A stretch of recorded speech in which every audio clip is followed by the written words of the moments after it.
Kuya, binibigyan po namin ng 1 point ang Mikla dahil nararamdaman po namin kay Mika na when it comes to situations and problems that could possibly affect her stay here, pilit niya pong hinihiwalay ang kanyang sarili, naguhugas kamay po siya na wala siyang alam or wala siyang gustong malaman kahit may posibilidad na pwede siyang tumulong sa sitwasyon. Binibigyan po namin ng 1 point ang Millie.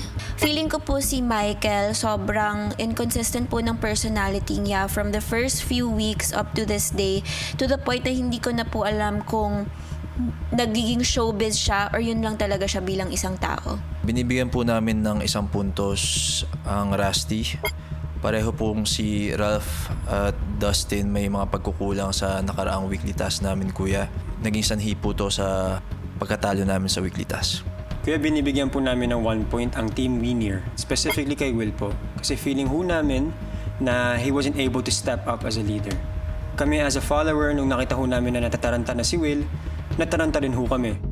Binibigyan po namin ng 1 point ang duo na Millie kasi po kay Michael po, hindi po namin alam kung kailan po yung totoo sa hindi sa sinasabi niya.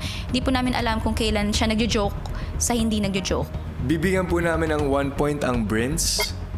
Kasi po, naniniwala po kami na sila po ay nag-isolate po sa grupo.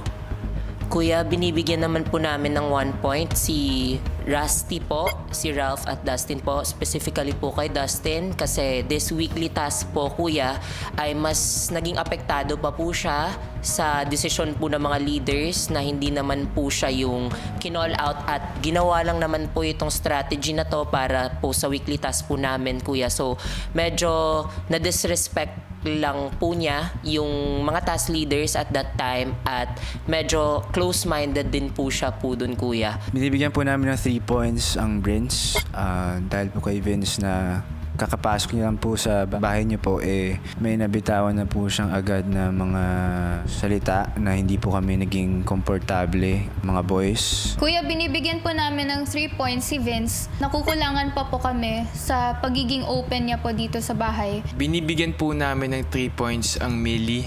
Grabe din po yung personality nila na parang nagka-clash at feeling ko yung pagiging competitive nung pagkaduo nila is masyadong mataas. Binibigyan po namin ng 3 points ang team na si Brins. Silang dalawa ang pinaka-isolated from us boys. Every time us boys are together, lagi silang dalawang nasa labas lang. Well, 3 points po. Siyempre, hindi na po ako magpapaliwilig. Siyempre, it's for Dustin. Medyo na-disappoint lang po din talaga ako sa naging action niya po sa past task namin kung na kami po ang task leaders. Yung ugali niya nung nagtatask kami and nung pag nagkaroon po kami ng miscommunication, obviously naman po yun po yung naging rason. So, ayun po, kuya.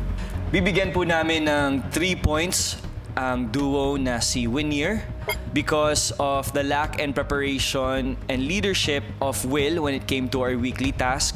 Feeling ko that affected us as a whole and yun po ang reason namin. Binibigyan po namin ng 3 points ang duo na Brins. Puntos po para kay Vince. Nagjo-joke po siya na hindi rin po pinag-iisipan yung sinasabi niya pero pagdating po sa kanya na sobrang bilang magkakaibigan lang po yung pagbibiro, hindi po niya matik at hindi po maayos yung choice of words niya sa pagkakausap sa amin.